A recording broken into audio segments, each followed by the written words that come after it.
गायकवाड सरांनी हम्म. घेतली. बरोबर. आज आपण आपला राहिलेला जो पोर्शन आहे क्रियापद चॅप्टर मधला तो आपण सुरुवात करू. तर मागच्या वेळेस आपण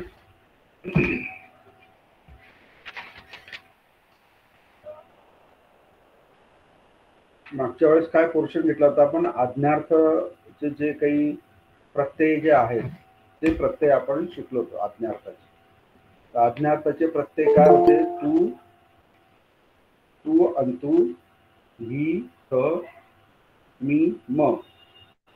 मध्यम पुरुष मध्ये हा जो ही जो आहे तर त्याच्याऐवजी नुसताच धातू जो आहे तो सुद्धा आपण आज्ञार्थामध्ये वापरतो.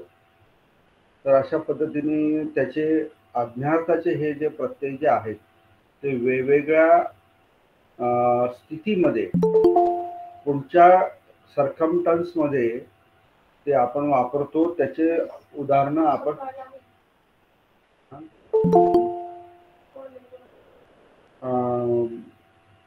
त्या त्या सरकमटन्स मध्ये म्हणजे त्या त्या परिस्थितीमध्ये आपण कसे ते वापरायचे, त्याचा अर्थ कसा काढायचा हे मी तुम्हाला मागच्या क्लासमध्ये शिकवलं. आज आपण विद्यार्थ जे प्रत्यय जे आहेत विद्यार्थ्याचे जे प्रत्यय आहेत त्याच्यामध्ये प्रत्यय जे आहेत ते एक वचनामध्ये प्रथम पुरुष, मध्यम पुरुष आणि उत्तम पुरुष हे तिन्ही पुरुष तर आता तुमचे चांगले लक्षात राहिलेले आहेत. तर प्रथम पुरुष मध्ये जे काही प्रत्यय जे आहेत ते एय, नंतर एयुम, अनेक वचनामध्ये एयुम. पेज नंबर तुम्ही 74 तुमच्या बुक मध्ये तुम्ही ओपन करा तुमचं बुक. त्याच्यामध्ये 74 नंबरचं पेज काढा. त्यामध्ये 6.2.8 विद्यार्थ असा एक टॉपिक दिलेला आहे. त्यामध्ये प्रथम पुरुष, कर्ता, एक वचन, सो, सा, मध्यम पुरुष, त्वं, उत्तम पुरुष, अहं हे तर तुम्हाला आता चांगलं पाठ झालेले आहेत आणि माहीत पण झालेले आहेत. आणि बहुवचनामध्ये जो कर्ता आहे ते, तानी, तुम्ही आणि मया पुरुष प्रमाणे. तर विद्यार्थ्याचे जे प्रत्यय जे आहेत ते प्रथम पुरुषाचा जर कर्ता जर असेल, प्रथम पुरुष मध्ये जर कर्ता असेल म्हणजे सो किंवा सा, म्हणजे तुमच्या समोर तो व्यक्ती नसेल तर तो सो सा असा जर प्रथम पुरुषी मधला जर कर्ता असेल तर प्रत्येक कोणता येणार? एक वचनामध्ये ए किंवा एय. त्याचा उच्चार नीट लक्षात घ्या, ए किंवा एय. त्याचबरोबर अनेक वचनामध्ये जर समजा कर्ता ते किंवा तानी वगैरे जर असेल तर त्याच्या बहुवचनामधला जो प्रत्यय जो आहे तो काय असेल? एयुम. एय, एयुम असे हे प्रथम पुरुषाचे प्रत्यय असतील. जसे आपण आज्ञार्थाचे बघितले, भूतकाळाचे बघितले, नंतर आपण याचे बघितले वर्तमान काळ, भविष्य काळ. त्याप्रमाणे हे विद्यार्थ्याचे सुद्धा प्रत्यय आपल्याला लक्षात ठेवावे लागणार. तर प्रथम पुरुष मध्ये ए, एय एक वचन आणि अनेक वचनामध्ये एयुम हे प्रत्यय आपल्याला जोडायचे आहेत धातूंना. तर ते कसे जोडायचे, तुमच्या त्याचा अर्थ काय होतो ते आपण नंतर उदाहरणामध्ये बघूच. मध्यम पुरुष, मध्यम पुरुष जे आहे त्याचे प्रत्यय जे आहेत, मध्यम पुरुषाचे जे प्रत्यय जे आहेत एयासी एक वचनामध्ये आणि अनेक वचनामध्ये एया थ, एयाथ. नंतर उत्तम पुरुष मध्ये एक वचनाचे जे प्रत्यय जे आहेत ते आहे एयामी आणि एयाम. आता हे प्रत्यय जे आहेत हे लक्षात ठेवण्यास फार सोपे आहेत. हॅलो सर, एक विनंती आहे. काही नाही, माईक चालू ठेवलेला आहे त्याच्यामुळे आपल्या आवाजात डिस्टर्बन्स येतोय. आणि मागच्या वेळेला पण तसंच झालं होतं, रेकॉर्डिंग मध्ये डिस्टर्बन्स झाला होता. फुले साहेब माईक बंद करा सांगा.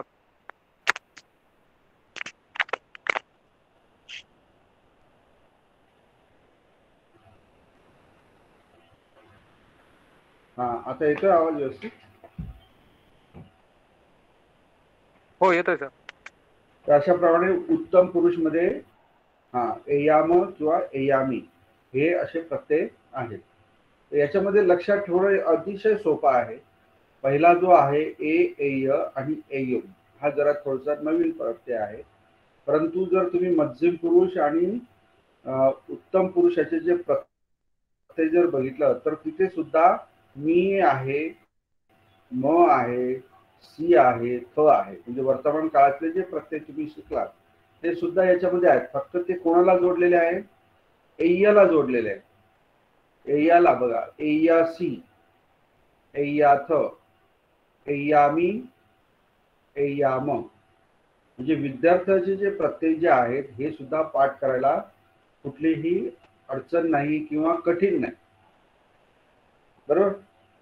तर हे प्रत्यय वापरून आपण त्या क्रियापदाचा अर्थ किंवा त्या वाक्याचा अर्थ कशा पद्धतीने करायचा, त्याचं भाषांतर कसं करायचं हे आपण व्यवस्थित करू शकतो. ओके. आता वर नमूद केलेले प्रत्यय म्हणजे मी हे जे प्रत्यय तुम्हाला सांगितले ते क्रियापदाला जोडले असतात. क्रियापदाला जोडले असतात म्हणण्यापेक्षा धातूला जोडले असतात, बरोबर.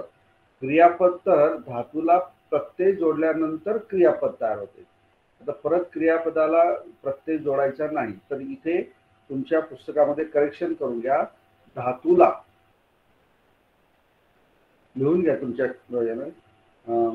बुक्स मध्ये, वर नमूद केलेले प्रत्यय धातूला जोडले असता विद्यार्थ्याचा बोध होतो, असं हे वाक्य आहे. आता विद्यार्थ्याचा बोध नेमका काय होतो ते आपण बघू पुढे.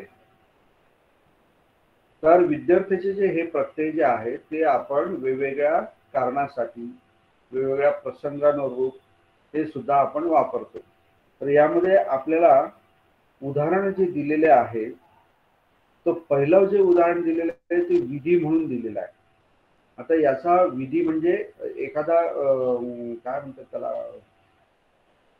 एखादं कृत्य वगैरे जे आहे तसं नव्हे. जसं आपण धार्मिक कृत्य करतो, धार्मिक विधी करतो, तर तसं नाही. हे विधानाच्या संदर्भामध्ये हे विधी आपण म्हटलेलं आहे. तर यामध्ये विधी म्हटलं म्हणजे की त्याच्यामध्ये बऱ्याचशा गोष्टी नैतिकतेच्या येतात. म्हणजे खोटं बोलू नये, सत्य बोलावे, सकाळी लवकर उठावे, रोज आंघोळ करावी वगैरे वगैरे, हे ज्या काही चांगल्या गोष्टी ज्या आहेत त्या सांगण्यासाठी आपण विद्यार्थ्याचा उपयोग करतो, विद्यार्थ्याच्या प्रत्ययाचा आपण उपयोग करतो. म्हणजे ह्या प्रकारचे जर आपल्याला वाक्य बोलायचे असेल किंवा कोणाला त्या प्रकारचा उपदेश करायचा असेल तर तो जो धातू जो आहे त्याला हे ए किंवा एय, एयम, एयासी किंवा एयाथ, एयामी किंवा एयाम हे प्रत्यय आपल्याला धातूला जोडावे लागते. ओके. तर आपण एक एक आपण उदाहरण घेऊया. पहिलं उदाहरण काय? सच्चंग भनेय. आता इथे सच्चंग म्हणजे काय? सत्य. आणि भण म्हणजे काय? बोलणे. आलं लक्षात? भण म्हणजे काय? बोलणे. आता ऍक्च्युली भणवार वगैरे ते जे आहे पाठांतराच्या संदर्भामध्ये जास्त त्याला परफेक्ट त्याचा अर्थ होतो, पण इथे आपण बोलावे म्हणून हा अर्थ घेतलेला आहे.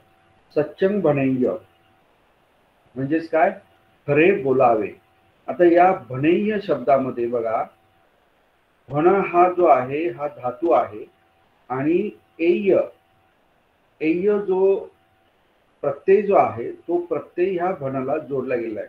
म्हणजे भण अधिक एय, भणय, न अधिक ए अशा प्रकारची त्याची संधी झालेली आहे. न अधिक ए हा ने झालेला आहे आणि य डबल य जो आहे तो ऍज इट इज ठेवलेला आहे, म्हणून भनेय.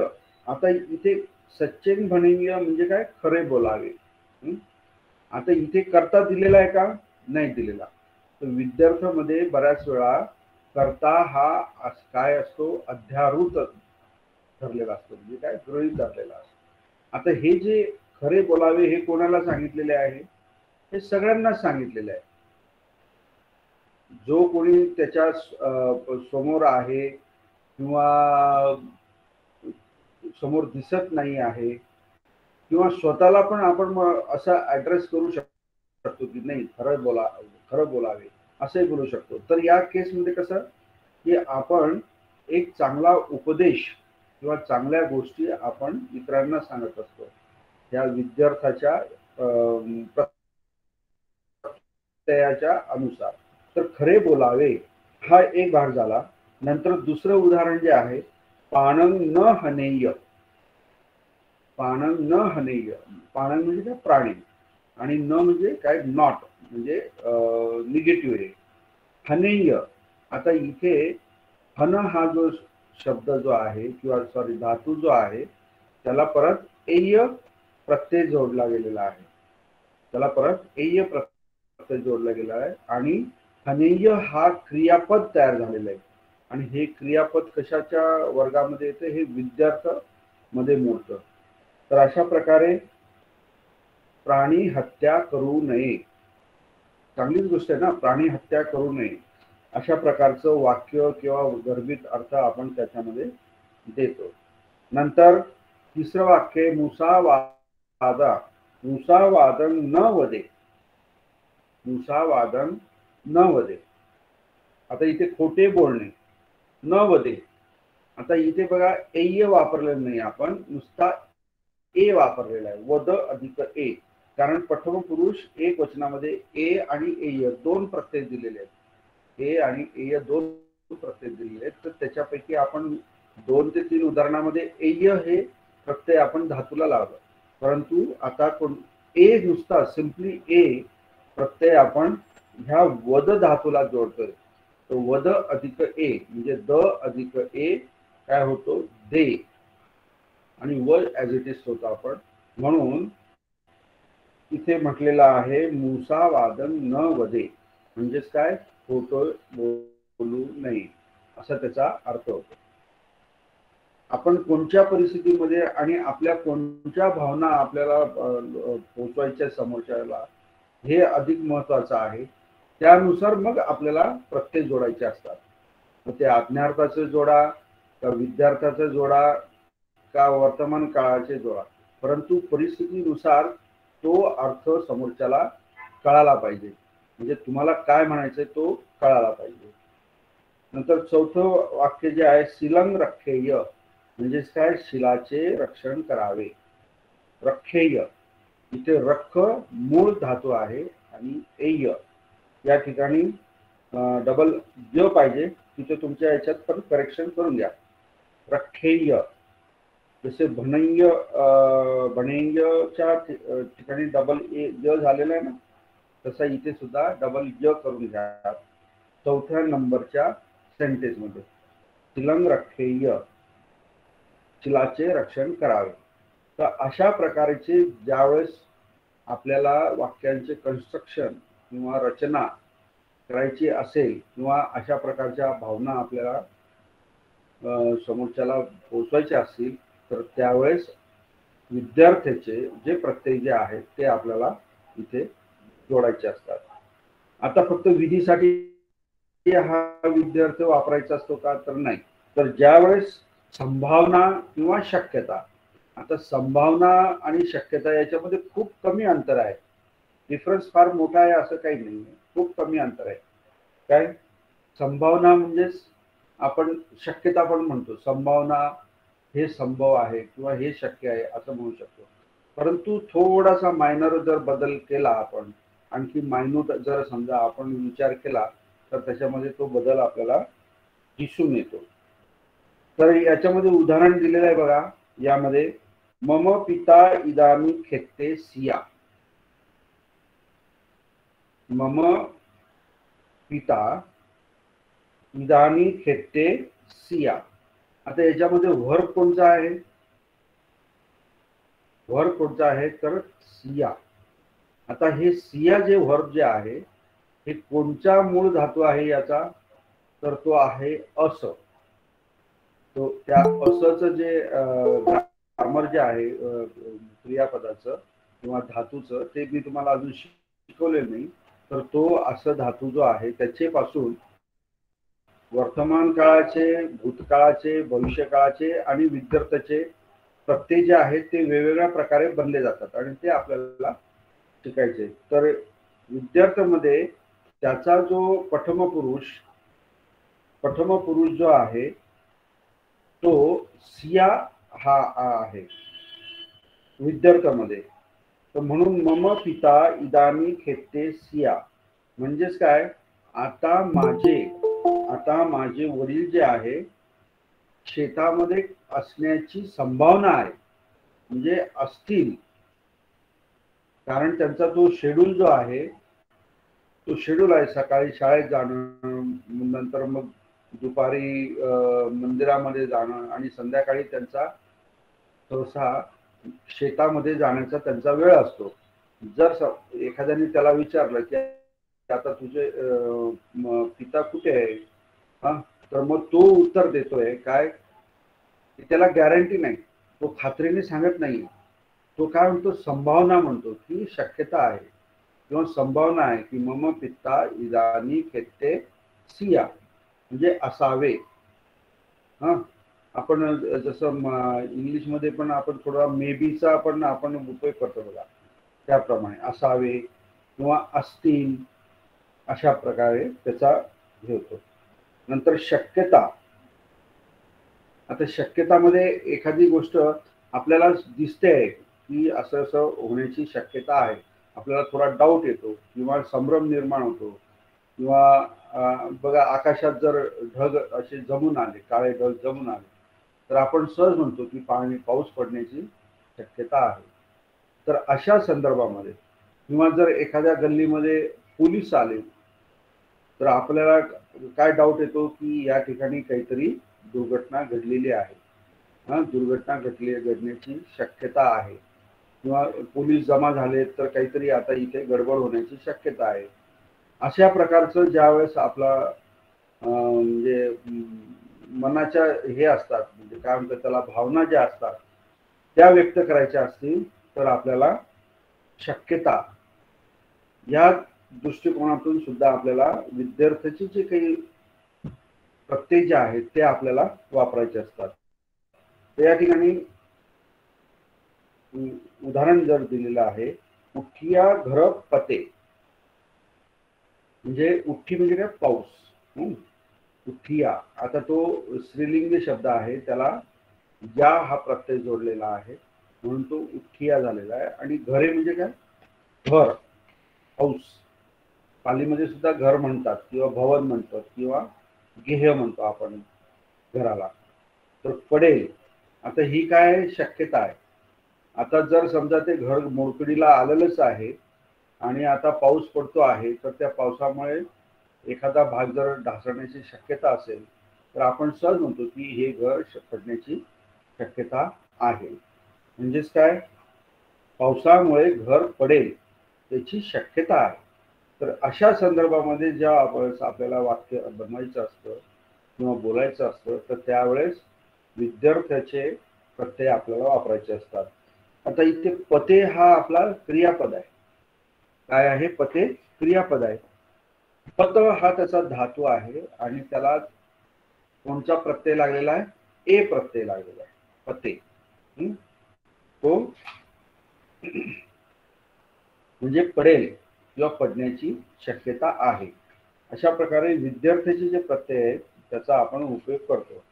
आता हे जे उदाहरण घेतले आपण, ते उदाहरण जे आहे त्याच्याही व्यतिरिक्त आपण बुक्समध्ये आणखी काही उदाहरणं दिलेली आहेत. ते उदाहरण म्हणजे अनुपायेन धनच, पुढचा पेज नंबर 75 म्हणजे 75 नंबरचं पेज.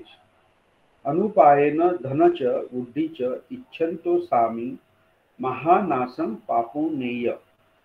आता या वाक्यामध्ये बाकीचे जे काही ग्रामर आलेले आहे त्याच्याकडे तुम्ही दुर्लक्ष करा, ते तुम्हाला जिथून शिकायचं आहे. परंतु या ठिकाणी आपले विद्यार्थ्याचा प्रत्यय कुठल्या कर्त्यामध्ये आलेला आहे, विद्यार्थ्याचा क्रियापद जे आहे कोणतं आहे, कोण सांगू शकतं? पापुनेय. हा, पापुनेय. मूळ धातू आता पापून असेल आणि त्याला एय लावलेलं आहे प्रत्यय. पापुनेय. पापुनती, पापुण हा जो आहे धातू आहे आणि त्याला एय प्रत्यय लागलेला आहे. आता या वाक्याचा पूर्ण कसा काय, अनुपायन. अनुपायन हा असा उच्चार न करता त्याची संधी अनउपायन असा तो त्याची संधीचा जर विग्रह जर केला ना तर तो असा होतो, अनुपायन धनच उड्डीच इच्छंतो. म्हणजेच काय, म्हणजे अनउपायन म्हणजेच काय, वाम मार्गाने, म्हणजे चांगल्या उपायाने किंवा मार्गाने धन आणि प्रगती करण्याची इच्छा. इच्छंतो म्हणजे इच्छा करणारा जो कोणी असेल. आता इथे सामी म्हटलेलं आहे. सामी म्हणजे काय, स्वामी. म्हणजे आपण त्याला आणखी वेगळ्या पद्धतीने सामी भारतामध्ये पतीला पण म्हणतात. तर वाम मार्गाने धन आणि प्रगती करण्याची इच्छा असणारा सामी असं त्याचं ट्रान्सलेशन आहे. महानासन पापुनेय. आता महानाश म्हणजे काय, महानाश. पापुनेय, पापुणती म्हणजे काय, प्राप्त करणे. पापुणती म्हणजे काय, प्राप्त करणे. तर मग काय याचा अर्थ होईल, कोण सांगू शकतं? मी तर तुम्हाला अर्ध वाक्याचं तर तुम्हाला ट्रान्सलेशन सांगून दिलेलं आहे. फक्त मला पापुणेयच्या संदर्भामध्ये फक्त तुम्हाला विचारायचं आहे. पापुणेयचा अर्थ जोडून पूर्ण वाक्याचा अर्थ काय होईल? वाम मार्गाने धन व प्रगती करू इच्छिणारा, म्हणजे वाम मार्गाने संपत्ती प्राप्त करणारा असं असेल की तो विनाशाला जातो. हा, विनाशाला जातो. आता तुम्ही मॅडम जातो हा शब्द वापरला, तो कशाच, कोणता वर्ब आहे त्याच्यामध्ये? शक्यता. नाही नाही, मला काय म्हणायचंय, जातो तुम्ही म्हटला, ट्रान्सलेशन करताना बघा कसे चुका होतात. तुम्ही विनाशाला जातो असं म्हटला, परंतु जाण्याला पालीमध्ये एक शब्द काय आहे? काय आहे? गच्छ. गच्छ. गच्छ. गच्छन्ति. गच्छ इथं नाहीच आहे शब्द. मग गच्छ इथे शब्द नाही, तर तुम्ही ट्रान्सलेशन करताना जातो हा शब्द कसं वापरू शकता? ह्या बारीक गोष्टी आहेत. प्राप्त करतो. हा, आता मॅडमनी सांगितलं प्राप्त करतो, पण तरी सुद्धा चुकलेला आहे तुमचं. आलं लक्षात? आता इथे जातो हा म्हटल्या, इथे जातो लिहिलेलं आहे, प्राप्त करेल. हा, महानाशाला प्राप्त करेल म्हणजे तो महानाशाला जाईल याची शक्यता आहे किंवा याची संभावना आहे, अशा पद्धतीने त्याचं ट्रान्सलेशन झालं पाहिजे. आलं लक्षात? पापुनीय म्हणजे तो महानाशाला तो जाईल, प्राप्त होईल. आता जाईल याचा अर्थ आपण जाईल असं म्हणायचंच नाही, कारण जाईल या अर्थाने इथे पालीचा शब्द नाहीच. पापुनीय म्हटल्यानंतर प्राप्त होईल. हा, त्याला काय, महानाश प्राप्त होईल. म्हणजेच वाम मार्गाने धन व प्रगती करू इच्छिणारा स्वामी विनाशाला प्राप्त होईल, अशा पद्धतीचं याचं ट्रान्सलेशन होईल. आता होईल म्हटल्यानंतर तुमच्या लगेच मनामध्ये संभ्रम निर्माण होईल, मध्ये भविष्यकाळ नाही होणार का सर, आहे की नाही, असंही होऊ शकतं ना. पण भविष्यकाळ आणि हा विद्यार्थ जो आहे ना याच्यामध्ये खूप थीन डिफरन्स आहे, म्हणजे एकदम बारीक डिफरन्स आहे. तो जो बोलणारा जो आहे त्याच्या बोलण्यावरनं आपल्याला गेसिंग करायचं असतं की हा भविष्य काळामधलं बोलतोय का हे विद्यार्थ्याच्या संभावना शक्यताच्या याच्यामध्ये बोलतोय. तर त्याच्यासाठी मग तुमचं त्या संदर्भामध्ये मागचं आणि पुढचं जे काही टेक्स्ट जे आहे, पालीचं टेक्स्ट जे आहे ते तुम्ही वाचलं पाहिजे किंवा त्याच्या संदर्भाने मग तुम्ही त्याचा पुढचा अर्थ काढला पाहिजे. तर ह्या गोष्टी मी तुम्हाला मागच्या क्लासमध्ये पण शिकवल्या व्यवस्थित की हे आज्ञार्थ आणि विद्यार्थ जे काही वाक्य जे आहेत हे त्याचं ट्रान्सलेशन करताना आपल्याला खूप म्हणजे विचार करावा लागतो. मागचा पुढचा त्या टेक्स्टच्या त्या वाक्याच्या मागचा पुढचा टेक्स्टचा अर्थ समजून घ्यावा लागतो, परिस्थिती समजून घ्यावी लागते.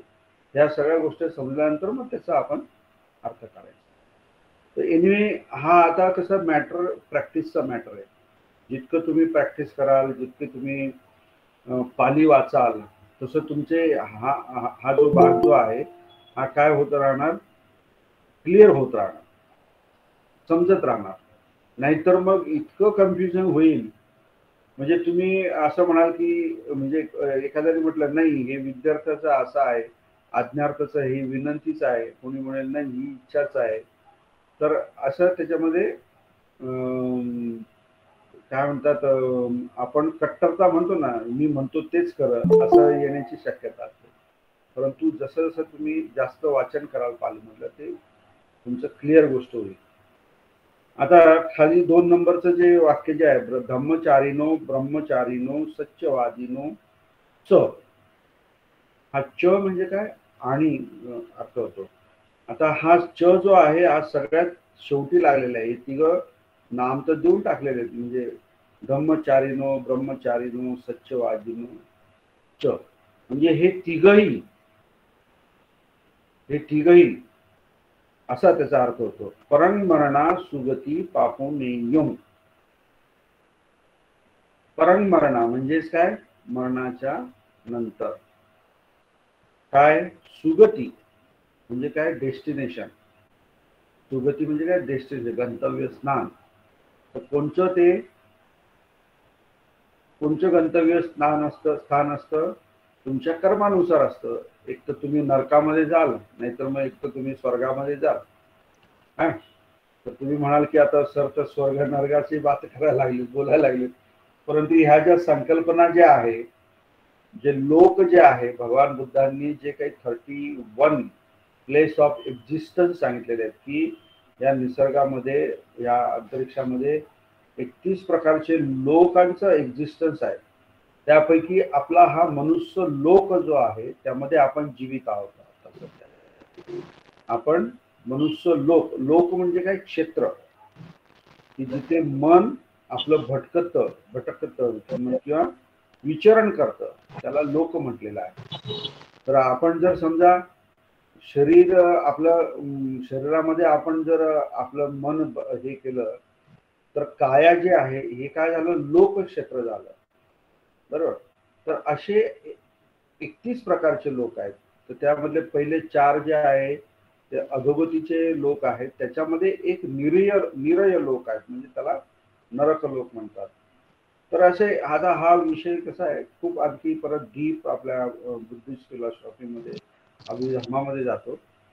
तर तुम्हाला फक्त हे सुगती म्हणजे काय, डेस्टिनेशन. मग तेच डेस्टिनेशन कोणत्या लोकांमध्ये तुम्ही आफ्टर डेथ, परंगमरणा तुम्ही जातात, हे सुद्धा बुद्धिस्ट फिलॉसॉफीमध्ये ह्या सगळ्या गोष्टी नमूद केलेल्या आहेत, वर्णन केलेलं आहे, त्याचं एक्सप्लेनेशन केलेलं आहे.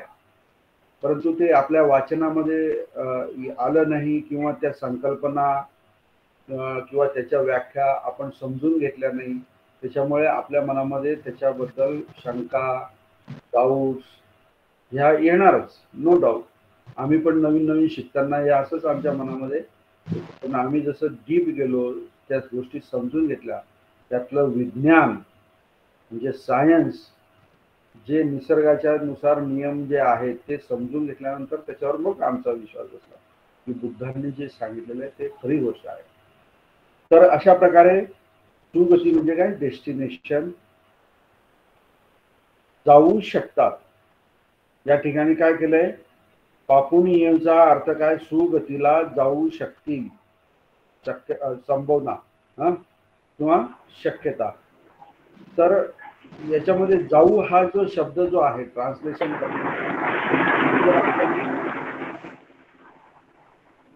सर मग शक्यता येणार ना, हो ना.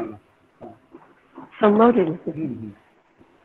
तर जाऊ हा शब्द आपण जर काढून टाकला तर कसं ट्रान्सलेशन येईल,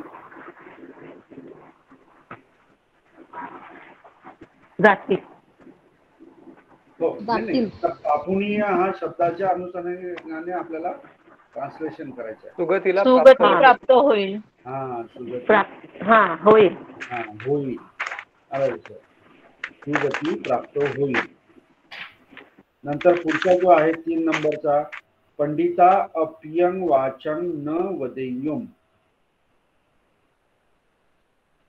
म्हणजे पंडितांनी अप्रिय वचन आहे किंवा भाषा जी आहे न वदेयुम म्हणजेच काय,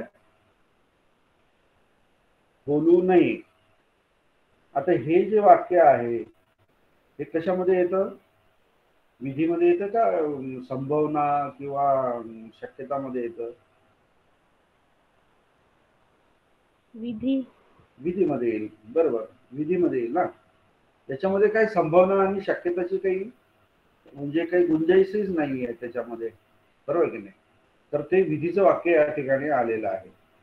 म्हणजे वदेयुम न वदेयुम म्हणजे बोलू नये किंवा इथे बोलत नाही असाच दिलेला आहे, तर ते चुकीचं आहे.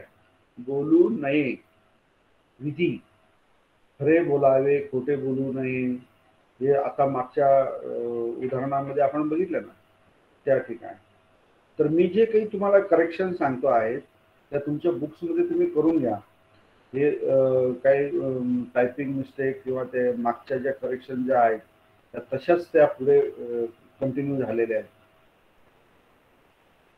चौथं वाक्य जे आहे ते दशरथ महाराजा आह, म्हणजे दशरथ महाराजा म्हणाला, राम पंडित इद वसंतानं तुमाकं अंतरायो भवेय.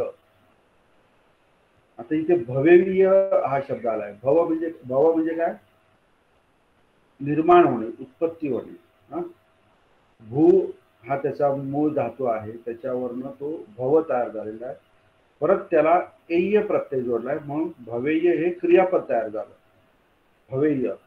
तर दशरथ राजा म्हणाला, काय म्हणाला, राम पंडित इथे, इथं म्हणजे काय इथे, वसंतानन म्हणजे राहणारा जो आहे किंवा राहत असताना, तुमाकं म्हणजे काय तुम्हाला, तुमाकं म्हणजे तुम्हाला, अंतरायो म्हणजे काय उपद्रव आणि भवेय म्हणजे काय निर्माण होण्याची शक्यता आहे किंवा निर्माण होईल, अशा प्रकारे त्या ठिकाणी त्याचा अर्थ होईल किंवा संभावना होईल. खाली दिलेला आहे आपण, दशरथ राजा म्हणाला, राम पंडित इथे राहताना तुम्हाला उपद्रव निर्माण होण्याची संभावना आहे. म्हणजे ही संभावना लक्षात घेता त्या अनुषंगाने मग हे वाक्य तयार झालेलं आहे. तर अशा प्रकारे विद्यार्थ जे आहेत काळ, आपलं अर्थ मूळ आणि आज्ञार्थ हे दोनच आपल्याला आपल्या अभ्यासासाठी आहे. आणि 3 काळ आहेत, वर्तमान काळ, भूतकाळ आणि भविष्यकाळ. हे 3 काळ आणि हे 2 अर्थ, त्यालाच इंग्रजीमध्ये मूड्स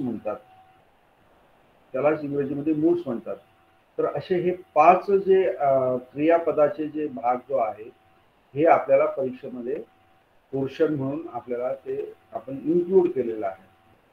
आता याच्यामध्ये जो भाग दिलेला आहे तोच परीक्षेला येईल हे लक्षात ठेवा.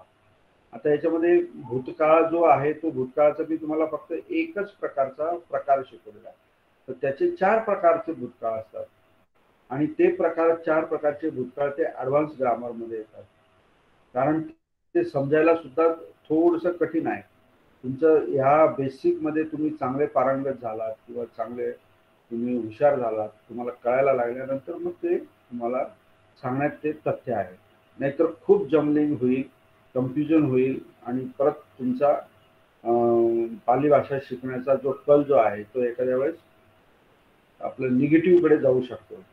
तर आता जेवढं जे आहे ह्या चॅप्टरमध्ये, क्रियापद चॅप्टरमध्ये आपण जे काही शिकलो ते वर्तमान काळ, भविष्यकाळ, भूतकाळाचे प्रत्यय शिकलो. त्यानंतर आपण आज्ञार्थाचे प्रत्यय शिकलो आणि नंतर विद्यार्थाचे प्रत्यय शिकलो. तर हे जे सगळे प्रत्यय जे आहेत ते तुम्ही जर बघितलं पेज नंबर 75 वरती, तर हे सगळे प्रत्यय मी ॲट अ ग्लान्स म्हणजे एकाच ठिकाणी दिलेले आहेत. त्याचे कर्ता पण दिलेला आहे आणि त्याचे प्रत्यय पण दिलेले आहेत. वर्तमान काळाचे प्रत्यय दिलेले आहेत. ती, अंती, सी, थ, मी, म. बघा इकडे बाजूला भविष्य काळातील इस्सती, इस्संती वगैरे. नंतर भूतकाळातील ई, इंसू, ई, इथ, ई, इम्मू. नंतर या ठिकाणी एक जो आहे भूतकाळातील प्रत्ययाचा संच म्हणून आपण त्याला, तो आहे सी, सुंग, सी, सिथ, सिंग, सिम्म. आता हे जे प्रत्यय जे आहे हे प्रत्यय आपण केव्हा वापरायचे? हे प्रत्यय आपण केव्हा वापरतो? ज्यावेळेस क्रियापद जे आहे, सॉरी धातू जो आहे तो मोनोपोल असतो, म्हणजे एकच अक्षर असतं, किंवा तो जो धातू आहे तो चुरादी गणामध्ये असतो. त्यावेळेस हे सी, सु, सी, सिथ, सिंग, सिम्म हे प्रत्यय जोडायचे असतात. उदाहरणार्थ आपला देसेती हा शब्द आहे, देस, देश. आता हा जो शब्द आहे आपला धातू आहे हा चुरादी गणामध्ये आहे. मग त्याचं क्रियापद तयार होताना त्याला एक जोडला जातो, म्हणून मग तो काय होतो? देसे. आता देसेती म्हटलं म्हणजे देशना देतो, पण देशना दिली असं जर भूतकाळामध्ये तुम्हाला जर हे करायचं असेल तर काय होईल? देसेसी. देसेसी म्हणजे हे काय? देशना दिली असं, अशा पद्धतीने त्याचा हे होईल. तर हे याचे जे हे आहेत धातू जे आहेत हे धातू मी तुम्हाला याच्यावरती देईल, तुमच्या व्हॉट्सअप वरती किंवा बुक्स वरती. आपल्या सर एक विचारायचं होतं. हा, समजा आपण आता नेहमीचं वाक्य आहे आणि आपण त्याच्यात विद्यार्थ आणि आज्ञार्थ वगैरे असं नाही बघितलं, नेहमीचं वाक्य बघितलं समजा. आता हे अनुपायन धनच उड्डीच इच्छंतो सामी महान आसन पापुनेती असं होऊ शकतं का? मग ते चुकीचं होईल का? नाही नाही नाही मॅडम, अगदी छान होऊ शकतं ना. पापुनेती म्हणजे होऊ शकतं ना, होऊ शकतं ना. पण तुमचा ट्रान्सलेशन आणि तुमचा बोलण्याचा भाव तो पाहिजे. दुसरं म्हणजे संभावना आहे, शक्यता आहे असं नाही म्हणत. मग तुम्ही काय म्हणता बघा, आता तुम्ही जर पापुनेती असं जर म्हटलं तर हे गोष्ट क्लिअर आहे की ते वाक्य वर्तमान काळामध्ये आहे. बरोबर? वर्तमान काळामध्ये जातं पापुनेती म्हटल्यानंतर. मग त्या क्रियापदाचा अर्थ काय होतो? पापुनेतीच्या क्रियेचा प्राप्त होतो, प्राप्त होतो, असंच होईल. करतो, प्राप्त करतो किंवा होतो. हा, तर मग आता पूर्ण वाक्य कसं होईल बघा. वाम मार्गाने धन व प्रगती करू इच्छिणारा स्वामी विनाशाला प्राप्त होतो किंवा प्राप्त काय म्हटलं तुम्ही? प्राप्त होतो. प्राप्त होतो. ठीक आहे. प्राप्त होतो किंवा प्राप्त करतो. हा, सॉरी, प्राप्त करतो. हा, तर हे बोलताना तुम्ही हे ठामपणे सांगतायत आहे की नाही? ही तुमची भावना पाहिजे बोलताना की वाम मार्गाने माणूस गेला की त्याचा विनाश होतोच किंवा होतो. हे विधान कसे त्रिकालाबाधित सत्य आहे. या अर्थाने मग तुम्हाला जर बोलायचं असेल तर मग तुम्ही पापुनेती हे तुम्ही क्रियापद घेतलं पाहिजे. आलं लक्षात डिफरन्स? हो सर. तर अशा पद्धतीने हा आपला जो क्रियापदाचा जो भाग जो आहे त्याचे प्रत्यय दिलेले आहेत आणि ते प्रत्यय जोडून तुम्ही जर वाक्य तयार करण्याचे जर प्रयत्न केला किंवा शिकला किंवा प्रॅक्टिस केली तर तुम्हाला पाली शिकण्याचा आनंद मिळेल. आणि प्रॅक्टिस केल्यामुळे आपल्या काय चुका होतात किंवा आपला संभ्रम कशामध्ये होतो, कन्फ्युजन कशामध्ये होतं हे आपल्याला कळतं. प्रॅक्टिस केल्याशिवाय हे कळणार नाही. आलं लक्षात? आणि वेगवेगळे प्रयोग करून बघायचे. एक वचनाचं वाक्य अनेक वचन करून बघायचं, अनेक वचनामधील वाक्य एक वचनामध्ये करून बघायचं, वर्तमान काळातील वाक्य भूतकाळामध्ये करून बघायचं, किंवा भूतकाळातील वाक्य वर्तमान काळामध्ये करून बघायचं, किंवा भविष्य काळातील वाक्य जे आहे ते आज्ञार्थामध्ये करून बघायचं, किंवा विद्यार्थ्याचं वाक्य वर्तमान काळामध्ये करून बघायचं, जसं की आता आपण केलं. तर हे अशा पद्धतीची अभ्यास केला तर तुम्हाला कॉन्फिडन्स येईल, पाली भाषेमध्ये काही कॉन्फिडन्स, एक आत्मविश्वास येईल. तर अशा पद्धतीने आपला हा क्रियापदाचा जो चॅप्टर, दुसरा जो चॅप्टर आहे तो आपण इथे संपवलेला आहे.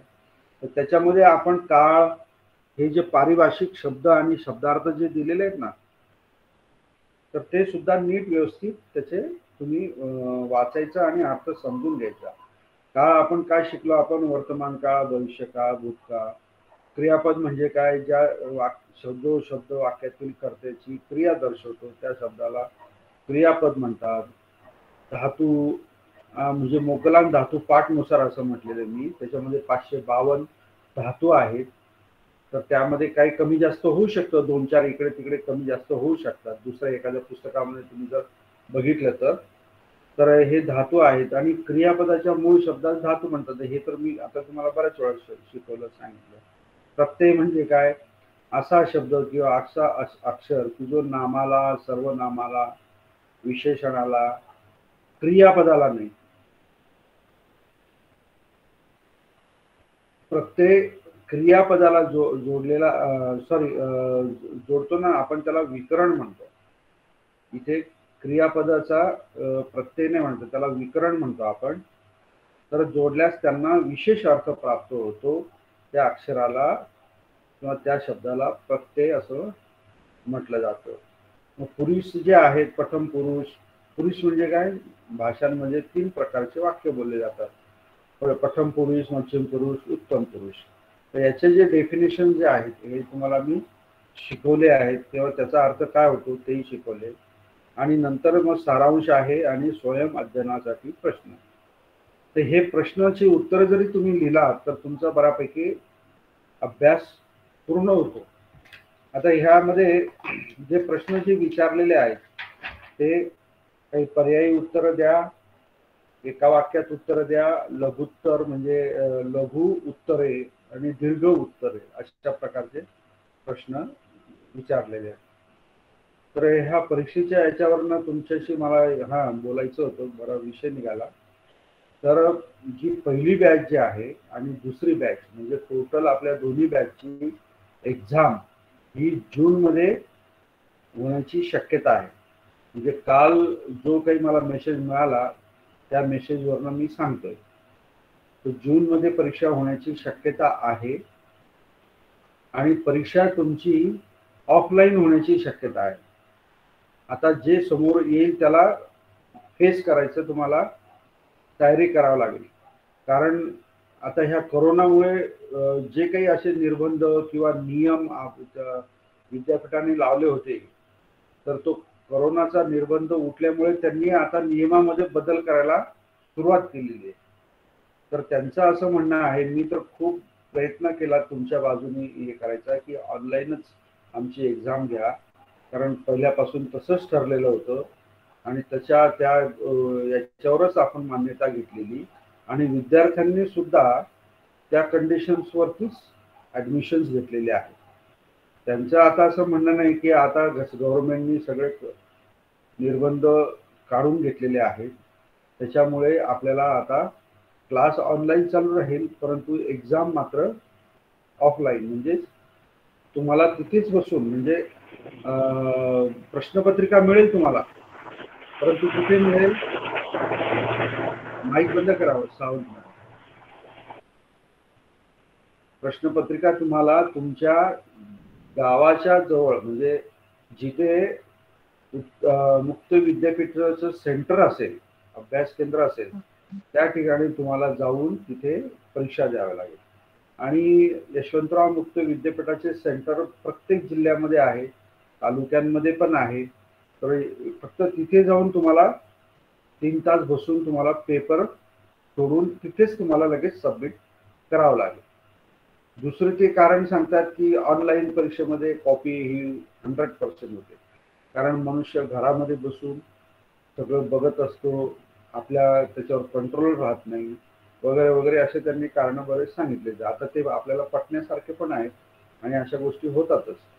तर अशा पद्धतीने तुमची एक्झाम होण्याची शक्यता आहे ही मी तुम्हाला अगोदरच तुमची मनाची तयारीसाठी मी आधीच सांगून ठेवते. जर समजा ऑनलाईन झालीच, आणखी परत प्रयत्न करून जर समजा झालीच, मी तर त्यांना विनंती केलेली आहे फक्त पहिली बॅच आणि आताची बॅच दुसरी बॅच यांची तरी तुम्ही ऑनलाईन घ्या. नंतर जून नंतर जे काही ऍडमिशन घेतील लोक ते त्यांची तुम्ही नंतर मग वाटलंस ऑफलाईन परीक्षा घेऊ शकता. तर त्यांचा तो चालू आहे विचार, परंतु 99% ऑनलाईन परीक्षा होणार नाही, ऑफलाईन परीक्षा होईल. तर त्यासाठी तुम्ही सगळ्यांनी मनाची तयारी ठेवायची. त्यामध्ये आता परीक्षेचा पॅटर्न जो राहणार आहे तो डिस्क्रिप्टिव्ह राहणार आहे. म्हणजेच काय, त्या ठिकाणी MCQ म्हणजे मल्टिपल चॉईस क्वेश्चन जे आहेत त्या पद्धतीने राहणार नाही. तर तुम्हाला तिथे डिस्क्रिप्टिव्ह म्हणजे परिच्छेद वर्णन करून तुम्हाला त्या प्रश्नाचं उत्तर तुम्हाला लिहावं लागेल. तुम्हाला असे खाली 4 पर्यायी उत्तर द्यायचे आहेत आणि नंतर दिले आहेत आणि नंतर त्यातला एक टिक मार्क करायचा आहे किंवा क्लिक करायचं आहे असं नाही. तर तुम्हाला जे पेपर दिला जाईल उत्तर पत्रिका त्याच्यामध्ये प्रत्येक प्रश्नाचं उत्तर 1 पेज, अर्धा पेज, 2 पेज हे त्या मार्क दिलेल्याच्या नुसार तुम्हाला ते लिहावं लागेल. म्हणजे डिस्क्रिप्टिव्ह म्हणजे वर्णन करणारा जो भाग जो आहे प्रश्नाचं उत्तर, तसे ते प्रश्नाचे तुम्हाला उत्तर लिहावं लागतील. त्याच्यामुळे तुम्हाला आणखी जास्त थरो अभ्यास करावा लागेल. हे करत असताना पुस्तकाच्या बाहेर तुम्ही अजिबात जाऊ नका. पुस्तकामध्ये जे काही दिलेलं आहे तेच प्रश्न येतील.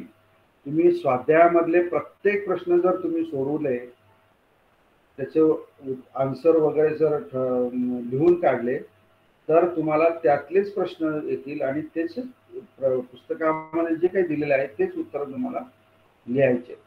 त्याच्याबद्दल तुम्ही कोणची टेन्शन घेऊ नका. फक्त आता सेंटरला जाऊन आता आम्ही कळूच तुम्हाला तुमच्या प्रत्येकाच्या ईमेलवरती किंवा व्हॉट्सअपवरती की कोणाचा नंबर कोणत्या सेंटरला आहे. म्हणजे आता सातारा आहे तर सातारामधले जे काही स्टुडंट्स असतील तर त्यांचा सातारामध्ये जे काही अभ्यास केंद्र असेल मुक्त विद्यापीठाचं तिथे जाऊन त्यांना परीक्षा द्यावी लागेल. बस एवढंच आहे. किंवा नाशिकचे विद्यार्थी जे नाशिकमध्ये अभ्यास केंद्र जे आहे त्या ठिकाणी त्यांना जावं लागेल. अशा प्रकारे परीक्षेचा पण हा विषय मला थोडासा तुमच्या सोबत डिस्कस आणि क्लिअर करायचा होता. आणि आपला हा जो राहिलेला भाग जो होता तो क्रियापदाचा तो आपण आता इथे संपवलेला आहे. आता पुढचा जो चॅप्टर जो आहे विभक्ती, घटक नंबर 7, पेज नंबर 78.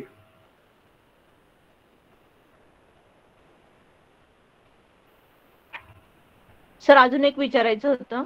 जेव्हा बोला. आपण काळ लिहितो तेव्हा असं पहिल्यांदा प्रथम पुरुष, मध्यम पुरुष आणि उत्तम पुरुष असा क्रम जो दिलेला आहे, जर आपण पहिल्यांदा उत्तम पुरुष, मध्यम पुरुष आणि प्रथम पुरुष असं लिहिलं तर चालेल का विद्यापीठाला?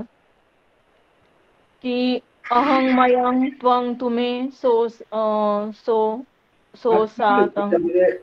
त्याच्यामध्ये असं काही तो नियम नाही आहे की असंच पाहिजे. ते आपल्या सोयीनुसार आपण तो क्रम ठरवलेला आहे. कारण इंटरनॅशनल लेवलला हाच क्रम चालतो, भारतामध्ये पण हाच क्रम चालतो. परंतु आता तुमची जर तशी लक्षात ठेवण्याची तुमची जर तशी त्या क्रमानुसार इच्छा असेल तर तुम्ही ठेवू शकता. परंतु सगळीकडे जर युनिफॉर्म क्रम जर असला तर मग आपलं जम्बलिंग होत नाही किंवा आपल्या कन्फ्युजन होत. पण सर तुम्ही बरोबर द्याल ना ते, जर आम्ही अशा पद्धतीने लिहिलं तर उत्तम पुरुष, मध्यम पुरुष आणि प्रथम पुरुष असं लिहिलं तर मग जे चेक करणारे राईट देतील का? हो देतील ना, देतील. कारण सर आमचं एवढं पाठ झालंय ना, आम्ही ते थोडा क्लास केला होता ना, तर ते आमचं इतकं पाठ झालेलं आहे ना, म्हणजे झोपेत जरी विचारलं तरी ते मी ती ती आणती किंवा इथ असं पाठ झालेलं आहे ते आमचं. मग ते आम्ही असं लिहिलं तर चालेल ना आमचं? चालेल. क्रम चुकवला म्हणजे क्रम तुम्ही बदलवला तरी काही प्रॉब्लेम नाही. फक्त त्याचे प्रथम प्रत्येक प्रथम पुरुषाच्या समोरच असले पाहिजे, एवढंच. किंवा उत्तम पुरुष ते लक्षात ठेवा फक्त बस. आणि सर परीक्षेच्या वेळेस ते फॉर्म भरावा लागेल का आम्हाला असं म्हणजे? नाही नाही नाही, तुम्ही ज्यावेळेस ऍडमिशन घेतलं ना त्याच वेळेस तुम्ही परीक्षेचे सुद्धा पैसे भरलेले आहात. म्हणजे 1,500 रुपयामध्ये परीक्षा फी पण तुमची ऍड झालेली आहे. तुम्हाला आता परत परीक्षा फी भरायची गरज नाही किंवा परीक्षेचा फॉर्म भरायची गरज नाही. जे सगळेच परीक्षेला ना अलाउड होईल, जे परीक्षा देतील तेच पेपर तपासले जातील, जे परीक्षेला नाही बसतील ते नापास होतील. म्हणजे सेंटर तुम्ही आम्हाला द्याल ना, आम्ही जिथलं आम्ही राहतो ते विचारून तुम्ही आम्हाला सेंटरचा पत्ता तुम्हाला कळवला जाईल, तिथला फोन नंबर दिले जातील, पत्ता कळवला जाईल आणि त्या ठिकाणी प्रश्नपत्रिका हार्ड कॉपी मध्ये तुम्हाला उपलब्ध केली जाईल आणि मग तिथे बसून मग तुम्ही 3 तास बसून पेपर सोडवायचा. सर तुम्ही सराव परीक्षा घ्यायला होता. सराव परीक्षा घ्यायची ना, थोडा अंदाज तरी येत. पहिल्या बॅचची पण घ्यायची आहे, तुमची पण. आपण साधारणतः 15 मे पर्यंत आपल्याला पोर्शन संपवायचा आहे. आता पुढच्या महिन्यामध्ये मी जास्त क्लास घेणार आहे. म्हणजे तुमचे आता जून महिन्यात कधी होईल सर? मोस्टली फर्स्ट वीक मध्ये होईल, मोस्टली. ठीक.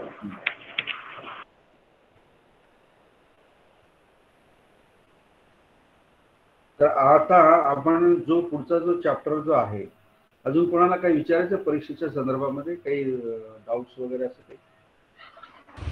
सर जून मध्ये एक्झाम कधी असेल नक्की? डेट नाही आलेली मॅडम, फक्त कारण आमची युनिव्हर्सिटीची पण एक्झाम त्याची डेट आलेली आहे ना, 26 ते 8 तारखेपर्यंत आहे. 26 जून ते 26 जून नाही, 26 मे ला.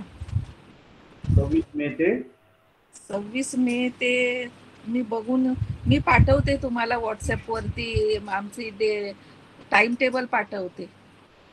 हा चालेल चालेल. तेव्हा आहे मग, म्हणजे जूनच्या पहिल्या आठवड्यात संपेल आमची बहुतेक. डेट आले आता मला सापडत नाहीये. हे एमए ची परीक्षा म्हणतात ना तुम्ही? एमए ची इंटिग्रेटेड BA MA ची ही परीक्षा जी आहे ती तुमची परीक्षा सहसा रविवारला पेपर नसेलच तुमचा? नाही, कंटिन्यू आहेत पेपर आमचे. मी बघते आणि पाठवते तुम्हाला. बरोबर, कंटिन्यू आहेत पेपर. 3-4 दिवस, एक दिवस मध्ये सोडून म्हणजे पेपर आहे आमचा. 26 ला आहे, मग 27 ला नाहीये, मग 28 ला असे.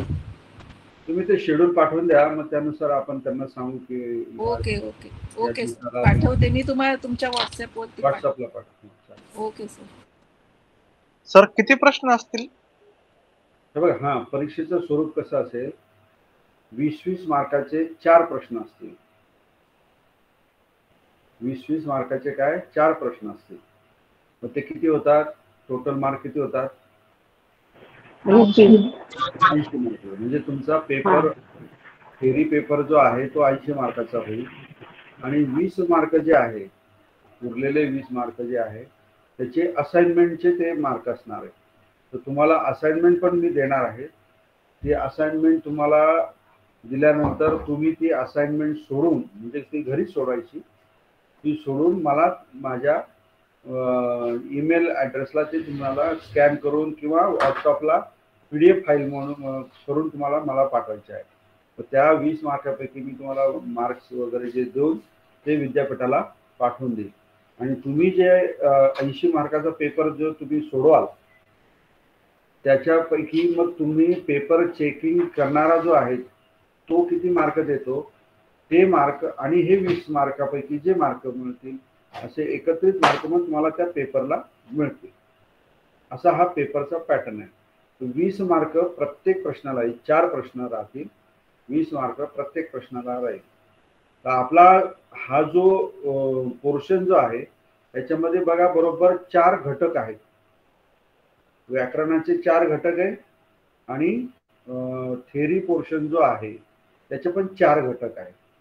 तर मग हे लक्षात घ्या की तुम्हाला पहिल्या पेपरला पण 80 मार्क, दुसऱ्या पेपरला पण 80 मार्क, म्हणजे प्रत्येक घटकावरती 20 मार्काचा प्रश्न तुम्हाला येणार म्हणजे येणार. हे कॅल्क्युलेशन्स तुम्ही करा. वर्णमालाचा घटक आहे तर त्या वर्णमालाच्या घटकावरती प्रश्न तुम्हाला 20 मार्काचा येणार म्हणजे येणार. क्रियापदाचा घटक आहे म्हणजे लेसन आहे त्याच्यावरती 20 मार्काचा तुम्हाला प्रश्न येणार म्हणजे येणार. नंतर पुढे विभक्ती आहे 20 मार्काची, तो प्रश्न येणार. नंतर सर्वनाम आहे तो प्रश्न येणार 20 मार्काचा. असं त्याचं पॅटर्न राहील. आणि पहिले जे 4 जे घटक जे आहेत, पाली भाषेचे महत्व आणि भाषा परिचय, त्याला 20 मार्क राहील. त्रिपिटका परिचय जो आहे त्याला 20 मार्क राहतील. जातक कथा व सुत्त याला 20 मार्क राहतील. आणि धम्मपद, थेरीगाथा व थेरगाथा याला 20 मार्क राहतील. असं 2 तुमचे हे राहतील, पेपर राहतील याच्यानुसार. परंतु आता यांनी काय केलेलं आहे, पुस्तक म्हणजे खरं 2 पेपर्सचे डिझाईन केलेलं होतं, म्हणजे तो तसं डिझाईन मान्य केलं होतं. परंतु मुक्त विद्यापीठाने परत ते सगळे एकत्र करून टाकलं. म्हणजे आता हे एवढे 8 घटक जे आहेत हे 80 मार्कासाठी तुम्हाला द्यायचे. म्हणजे जर असं जर ठरलं की नाही ही एकच प्रश्नपत्रिका काढायची, 2 प्रश्नपत्रिकेच्या ऐवजी एकच प्रश्नपत्रिका काढायची, तर तसं जर ठरलं तर 8 घटक म्हणजे 10-10 मार्क प्रत्येक घटकाला तुम्हाला तयारी करावं लागेल.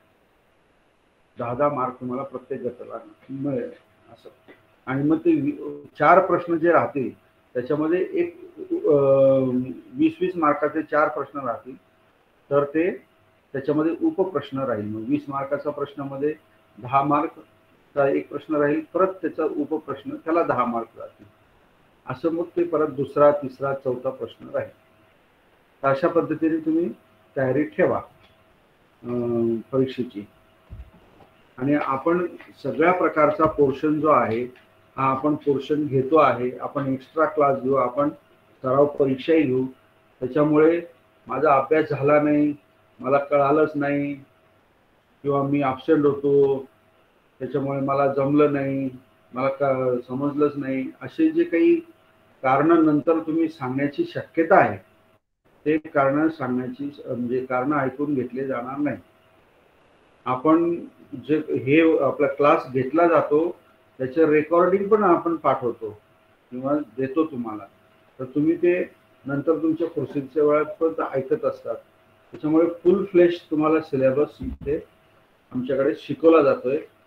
तर त्याचा पूर्ण तुम्ही उपयोग करून घ्या आणि पुढे पाली भाषेच्या किंवा धम्माचा जो काही लिटरेचर जे आहे ते शिकण्याचा प्रयत्न करा.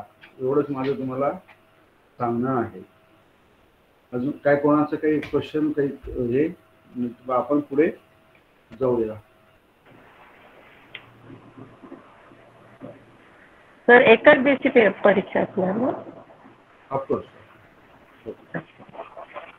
एक पेपर असला तर एकच दिवशी, 2 पेपर असले तर 2 पेपर तर शक्यतो नसतीलच त्यांनी, कारण बुकच त्यांनी 2 बुक्स हे डिझाईन करून दिले होते आणि एकच केलेलं आहे. त्यामुळे बहुतेक एकच प्रश्नपत्रिका राहील, एकाच दिवशी राहील. आणखी एक 8 दिवसांनी जरा पिक्चर आणखी जास्त क्लिअर होईल. सर 26 ते 9 तारखेपर्यंत आहे एक्झाम. मी पाठवलंय टाइम टेबल. बरं. नाही 9 तारखेनंतर मग मी सजेस्ट करतो. Okay sir. तुम्हाला काही अडचण येणार नाही. आमची पण ऑफलाईनच आहे एक्झाम तिकडे युनिव्हर्सिटीला. हो, तिकडे सगळ्यांकडे आता सगळीकडे ऑफलाईन सुरू झालेले क्लासेस. आता नवीन वर्षाचे सगळे लोक ऑफलाईनच कोर्सेस घेणार आहे, विद्यापीठ, स्कूल, कॉलेज वगैरे.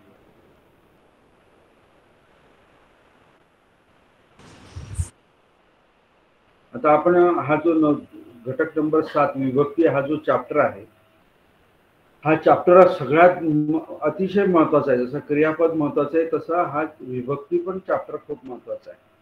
आणि हा एकदम मोठा चॅप्टर आहे. म्हणजे जर पाली भाषा जर तुम्ही 100% जर अशी पकडली तर त्यातला 70% भाग हा विभक्तीचा आहे. आणि ही विभक्ती ज्याला समजली त्याला समजून घ्यायचं की 70% त्याला पाली भाषा समजली किंवा आली.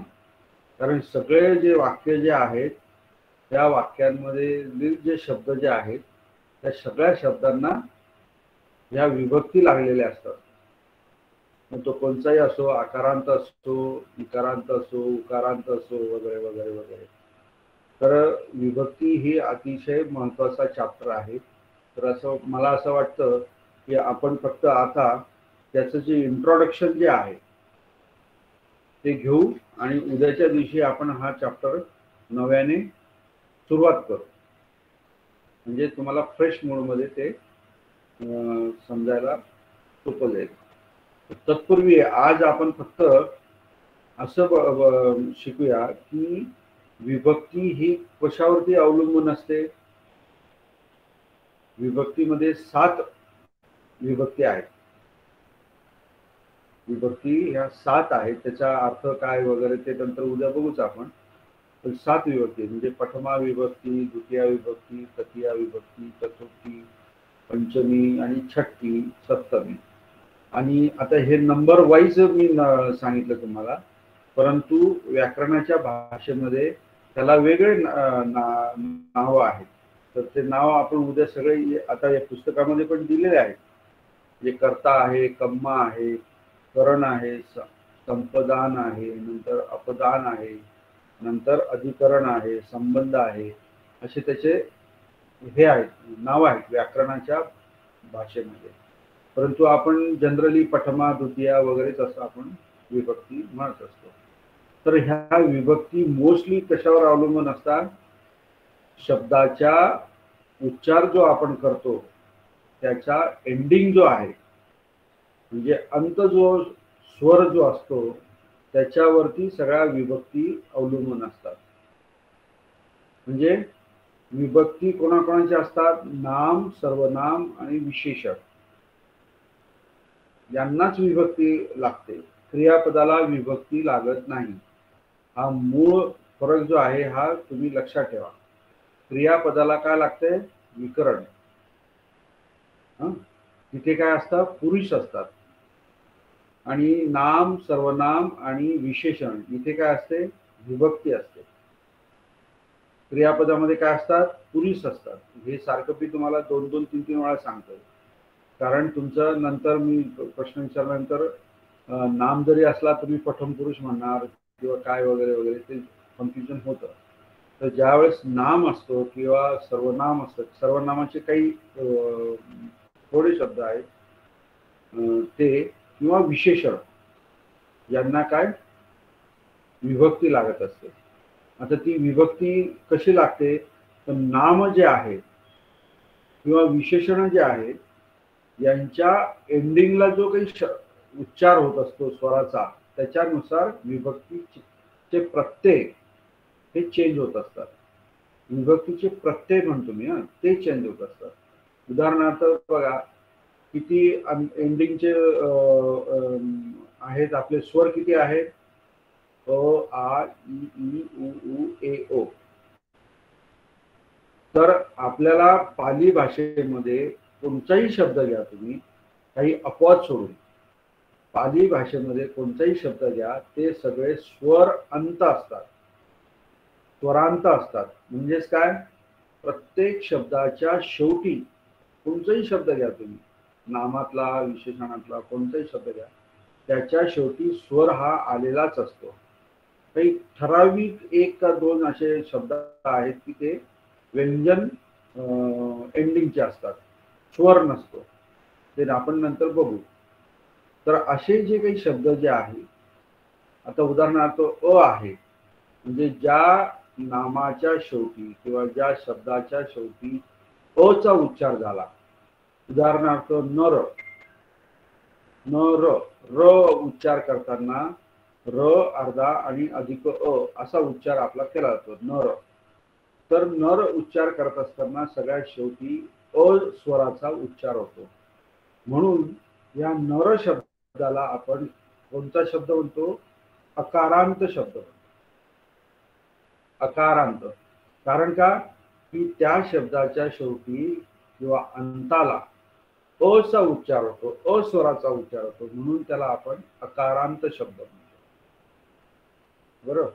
आता असे अकारांत शब्द पालीमध्ये भरपूर आहेत. नर आहे, बालक आहे, नंतर मनुष्य आहे, नंतर कसक आहे. हे सगळे कसे शब्द आहेत? हे सगळे अकारांत शब्द आहेत. अकारांत शब्द आहेत. आणखी कोणते बरेचसे शब्द येतात. देव आहे, देव आहे.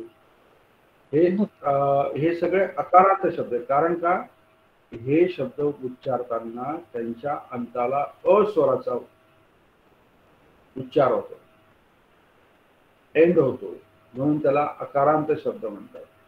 मग आता पुढचा अ स्वर झाल्यानंतर पुढचा स्वर कोणता आहे? आ. आ. आता असे अकारांत म्हणजे ज्या शब्दाच्या शेवटी आ चा उच्चार होतो, आ स्वराचा उच्चार होतो, त्या शब्दाला आकारांत शब्द म्हणतात. आणि हे आकारांत शब्द जे आहेत बहुतांशी पाली भाषेमध्ये स्त्रीलिंग मध्ये आपल्याला आढळतात. स्त्रीलिंग शब्द जे आहेत ते बहुतांशी आकारांत असतात. कारण का त्या शब्दाच्या शेवटी आ स्वराचा उच्चार होतो. उदाहरणार्थ काय? लता म्हटलं आपण, लता, ता, त अधिक आ, म्हणजे आ हा स्वर शेवटी आलाच की नाही, उच्चार झालाच की नाही, म्हणून लता हा काय आहे? आकारांत शब्द आहे. अनिता आहे की नाही?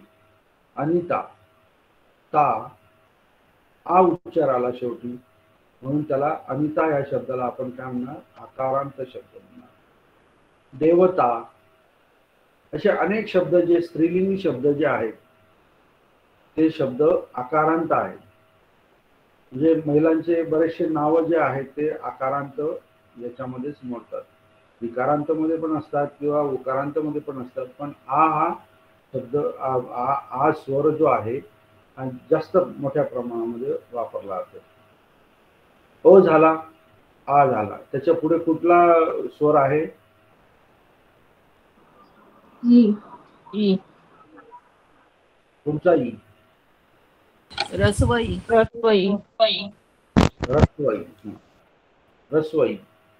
तर हा जो ई आहे याचाच उच्चार एखाद्या नामामध्ये किंवा शब्दाच्या शेवटी जर झाला तर त्याला काय म्हणायचं? इकारांत शब्द म्हणायचं. म्हणजे जो शेवटी उच्चार होतो त्याला तसं नाव दिलेलं आहे. अ चा झाला तर आकारांत, आ चा झाला तर आकारांत, ई चा झाला तर इकारांत. आता मग असे इकारांत शब्द भरपूर आहेत. मुनी आहे, मुनी शब्द तुम्हाला माहित असेल काही नाही, मुनी शब्द आहे. नंतर बरेचसे शब्द आता मला आठवत नाही, जुन्या बॅच मधले स्टुडंट्स असेल त्यांना आठवत आहे का? कवी आहे, पती आहे. बरोबर, कवी आहे, पती आहे. हा, तर हे जे आहेत हे सगळे काय शब्द आहेत? इकारांत शब्द आहेत. त्याला आपण काय म्हणतो? इकारांत. नंतर दीर्घ इकारांत पण शब्द आहेत पालीमध्ये, नाम किंवा विशेषण. तर ते दीर्घ जे आहेत ई, तर त्याला दीर्घ इकारांत शब्द आपण म्हणतो. तसेच उकारांत आहेत. दीर्घ इकारांतचं उदाहरण म्हणजे दंडी हा एक शब्द आहे. दंडी म्हणजे काय? संन्यासी वगैरे, किंवा ज्याच्या हातामध्ये दंड आहे त्याला दंडी म्हणतात. नंतर उकारांत शब्द आहे, रस्व उकारांत. त्याचा उ ज्या शब्दाच्या स्वर ज्या शब्दाच्या शेवटी उच्चारला जातो त्याला उकारांत शब्द म्हणतो. उदाहरणार्थ भिक्खू आहे, चक्खू आहे, उच्छू आहे की नाही, बंधू आहे, असे अनेक शब्द सापडतील. मग हे जे शब्द जे आहेत ते काय आहे? सगळे उकारांत शब्द आहेत. रस्व उकारांत म्हणजेच काय? पहिला उकार म्हणतो ना आपण, पहिला उकार. नंतर काय? दुसरा उकार जो आहे म्हणजेच काय? दीर्घ. दीर्घ उकारांत शब्द सुद्धा पालीमध्ये भरपूर आहेत. शब्दन्य आहे, मत्तन्य आहे, अर्थन्य आहे. हे सगळे शब्द काय आहेत?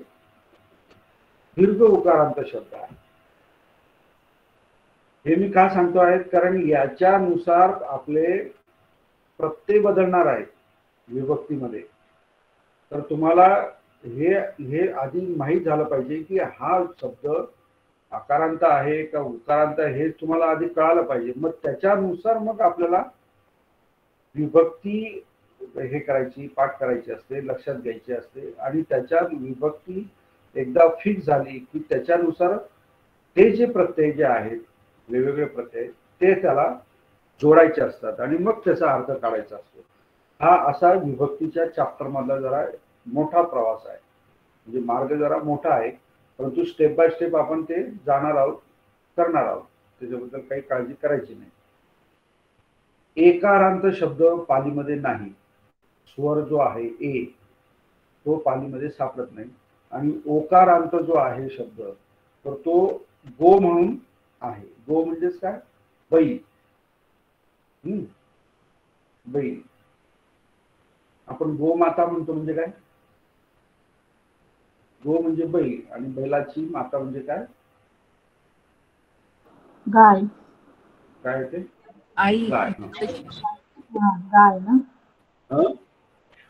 काय म्हणतात? गोमाता म्हणजे गायच ना. हो हो हो. परंतु सांगायचा मुद्दा काय, त्याच्यात गो हा शब्द जो आहे तो तुम्हाला असं क्लिअर माहित नाही. गो म्हणजे बैल, पण तुम्ही गोमाता म्हटलं म्हणजे आपला काय म्हणतात त्याला, गाय, हा त्याचा अर्थ सांगून आपण मोकळा होतो. परंतु शब्दाचे असे विग्रह करण्याची सवय लावली तर आपल्याला त्यातलं व्याकरण म्हणा किंवा त्यातला काही जो भाग जो आहे तो कळतो. ओके. तर अशा प्रकारे हे जे आहे अकारांत, आकारांत, इकारांत, ह्रस्व इकारांत, दीर्घ इकारांत, नंतर ह्रस्व उकारांत, दीर्घ उकारांत, एकारांत आणि ओकारांत, हे सगळे शब्द जे आहेत, हे सगळे शब्द आपल्याला बघायचे आहेत आणि त्याच्यानुसार त्यांच्या विभक्तीचे प्रत्यय आपल्याला शिकायचे आहेत. तर उद्याच्या दिवशी आपण अकारांत शब्दापासून सुरुवात करणार आहोत. अकारांत जो शब्द जे आहेत त्यासाठी आपण एक काय म्हणतात त्याला, सॅम्पल म्हणून किंवा काय म्हणतात त्याला, काय म्हणतात आपण, बुद्ध शब्द जर घेतला आपण तर त्याच्यावर नमुना म्हणून आपण एक नमुना किंवा उदाहरण म्हणून आपण ते बुद्ध शब्द घेणार आहोत.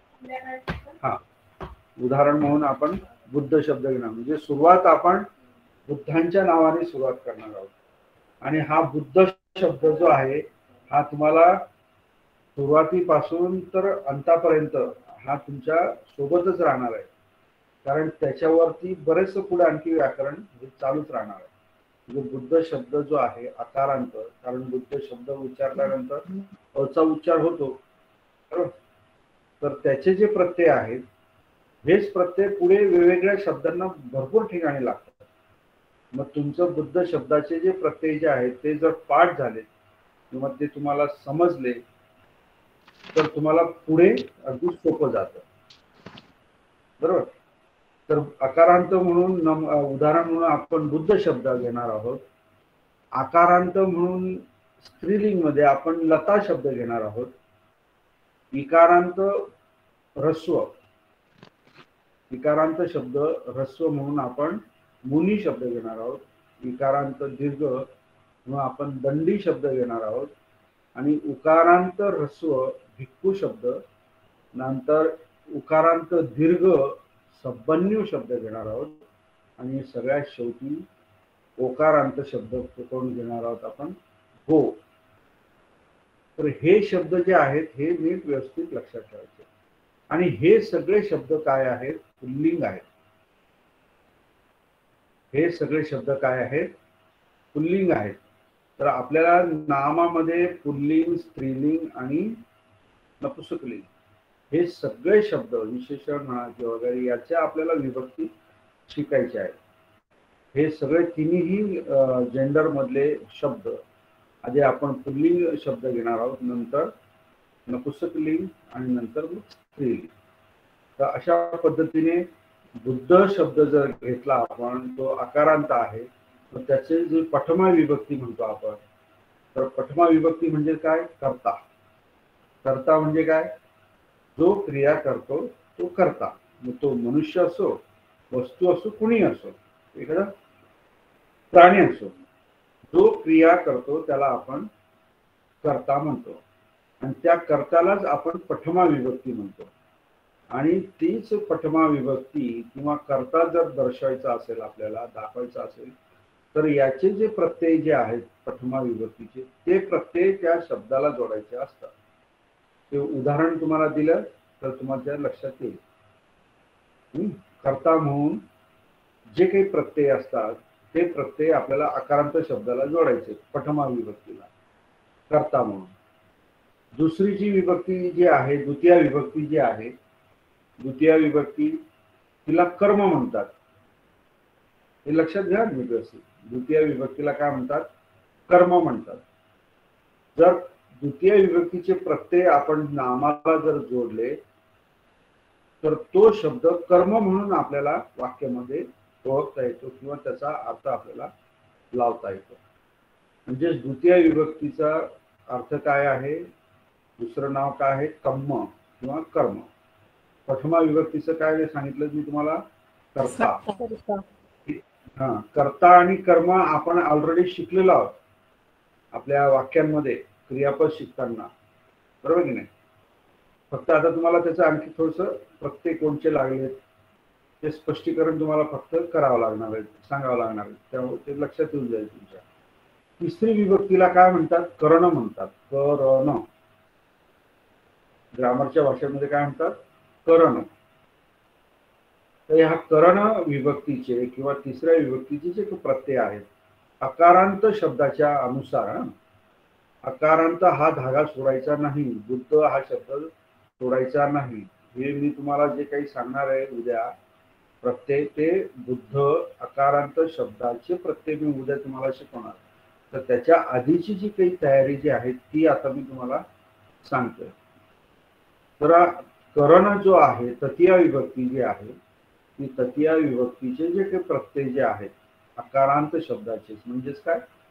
बुद्ध शब्दाचे जे काही प्रत्यय जे असतील, आपलं विभक्तीचे जे काही प्रत्यय असतील, ते प्रत्यय त्याला जोडले की ते कर्ण म्हणजे तिसरी विभक्ती आपण करतो. नंतर चौथी विभक्ती जी आहे त्याला आपण संप्रदान म्हणतो. संपदान. आता नुसते वाक्य शब्द लक्षात ठेवा, उद्या दिवशी मी यांचा अर्थ पण तुम्हाला सांगेल. त्या सगळ्या कर्ता म्हणजे काय, जसं कर्ताचं मी सांगितलं, कर्माचं नाही सांगितलं, करणचं नाही सांगितलं, आता संपदांचं हे तुम्हाला मी उद्या सांगेल, म्हणजे तुमची जरा कन्फ्युजन होणार नाही, जमले नाही होणार. तर संपदान ही चौथी विभक्ती आहे. संपदान चौथी विभक्ती आणि अकारांत शब्द बुद्ध याचे जे काही प्रत्यय आहेत ते अकारांत शब्दाला जोडायचे, तर त्याचा तो अर्थ प्रदर्शित होतो. म्हणजे चौथ्या विभक्तीचा तो अर्थ प्रदर्शित होतो किंवा सांगितला जातो. म्हणजे ते कळतं आपल्याला की ही चौथी विभक्ती आहे. म्हणजे त्या प्रत्ययावरनं कळतं आपल्याला की ही चौथी विभक्ती आहे, याचा अर्थ असा आहे, म्हणजेच या शब्दाचं ट्रान्सलेशन भाषांतर असं होईल. अशा पद्धतीने ती चौथी विभक्ती. पाचव्या विभक्तीला म्हणतात अपदान. अपदान म्हणजे पाचव्या विभक्तीचे किंवा अपदानाचे जे काही प्रत्यय जे आहेत अकारांत शब्दामध्ये, ते अकारांत शब्दाला जोडल्यानंतर त्याचा तो अर्थ प्रदर्शित होतो. सहावी जी विभक्ती जी आहे तिला काय म्हणतात? संबंध म्हणजे रिलेशन, रिलेशनशिप म्हणतो ना आपण, किंवा पोझिशन. हे याचं स्पष्टीकरण किंवा अर्थ उद्या मी सांगेलच. फक्त तुम्ही आज छठी विभक्ती म्हणजे काय, संबंध, हे लक्षात ठेवा. पंचमी विभक्ती म्हणजेच काय, अपदान. चतुर्थी विभक्ती म्हणजेच काय? संप्रदान. तृतीय विभक्ती म्हणजे काय? करण. द्वितीय विभक्ती म्हणजे काय? कर्म. प्रथमा विभक्ती म्हणजे काय? कर्ता. हे नाव पाठ करून ठेवा. म्हणजे मी उद्या दिवशी बोलताना हे फक्त मी विभक्तीचे नाव बोलणार, तर तुमच्या ते लक्षात आले पाहिजे. नंतर छट्टी नंतर शेवटची जी विभक्ती आहे ती काय आहे? सप्तमी. सप्तमी विभक्ती. तर सप्तमी विभक्तीला काय म्हणतो आपण पाली भाषेमध्ये?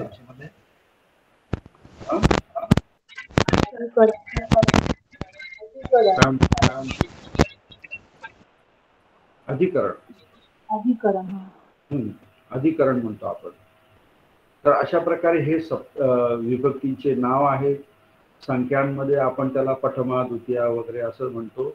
आणि व्याकरणाच्या भाषेमध्ये आपण त्याला कर्ता, कर्म, करण, संप्रदान, अपदान, संबंध आणि अधिकरण.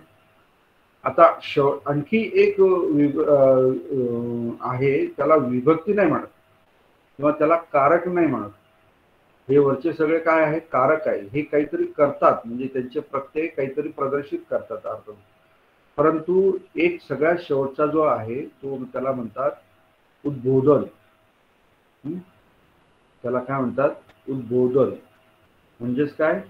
आपण एखाद्या व्यक्तीला अहो असं म्हणतो ना, किंवा नाव घेऊन आपण बोलतो, तर त्याला काय म्हणतात? उद्बोधन. तर तो विभक्तीमध्ये येत नाही, परंतु त्याला आपण आठवी विभक्ती असं म्हणतो. परंतु व्याकरणाच्या दृष्टिकोनातून असं बोललेलं चुकीचं आहे. परंतु एक उद्बोधन म्हणून आपण ते हे करत असतो. हे भिक्कवे. भिक्कवे म्हणजे त्या भिक्खूंना उद्देशून हा शब्द आपण वापरतो. हे भिक्कवे. अरे मित्र, सम्मो, यशोधरो किंवा बुद्धो पण येईल. कारण प्रथमा विभक्तीचे जे काही प्रत्यय असतात तेच जनरली या आठव्या विभक्तीमध्ये असतात. बघूया आपण उद्या दिवशी. अशा प्रकारे उद्या आपण अकारांत जो शब्द जो आहे त्याचे आपण प्रत्यय बघणार आहोत. बुद्ध शब्द हे उदाहरण घेऊ आणि ज्या विभक्ती ज्या आहेत प्रथमा, द्वितीय, कर्ता, कर्म यांचे उपयोग काय किंवा अर्थ काय, त्यांचे प्रत्यय काय, या 3-4 गोष्टी आपण उद्या बघूया. तर आजचा हा विभक्तीचा चॅप्टर आपण सुरू केलेला आहे. त्याचा पुढचा जो भाग जो आहे तो उद्या घेऊया. त्याच्यामध्ये कोणाला काही आलपण पण म्हणतात बरं का, त्या उद्बोधनला आलपण पण म्हणतात. शेवटचा जो आहे, तुम्ही जर चॅप्टर जर वाचलं हे विभक्तीचं तर त्याच्यामध्ये ह्या सगळ्या गोष्टी दिलेल्या आहेत.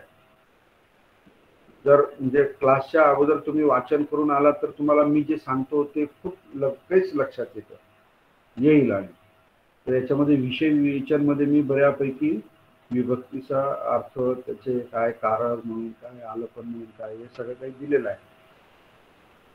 तर उद्या दिवशी आपण पुढचा भाग घेऊया, पुढचा पोर्शन घेऊया. आज इथेच थांबू आपण.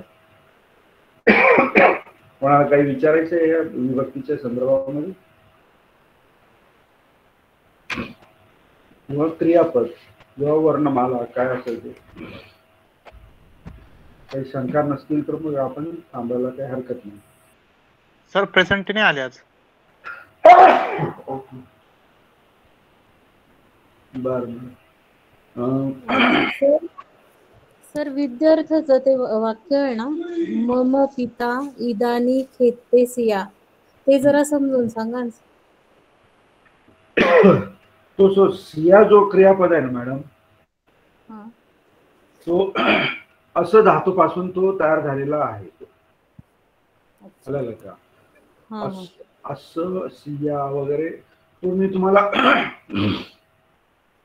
सॉरी असं धातू आहे किंवा क्रियापद जे आहे हे तुम्हाला मला फक्त आठवण करून द्या. हे तुम्हाला आणखी थोडस मी त्याचं डिटेल सांगतो, म्हणजे त्याचे प्रत्यय काय आहे पण ते तुम्हाला लक्षात येईल. हो sir, thank you sir. Mrinali Jadhav madam, तुम्ही रेग्युलर नसता बरं का? नाही ना सर, होते ना मागच्या वेळेला. मागच्या वेळेस, त्याच्या मागच्या वेळेस नव्हते. नाही सर, 2च वेळेस नव्हते, बाकी होते ना. हा, प्रेग्नेन्सी लागली ना. त्यावर केलं का तुम्ही 2 वेळेस? हो हो, हा, कारण मी रेकॉर्ड सगळं हे केलं सर. रेकॉर्डिंग ऐकलं आणि थोडं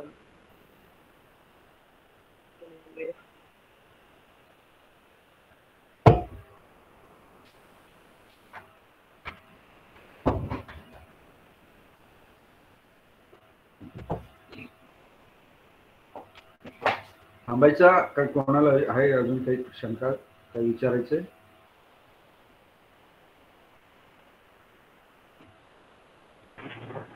सर अटेंडन्स फॉर्म नाही. ठीक आहे, आज जेवढे त्या स्क्रीनवरती आहेत ते कॉपी करून घेतात ते गायकवाड सर, तर त्यांना मी सांगतो. Okay, thank you.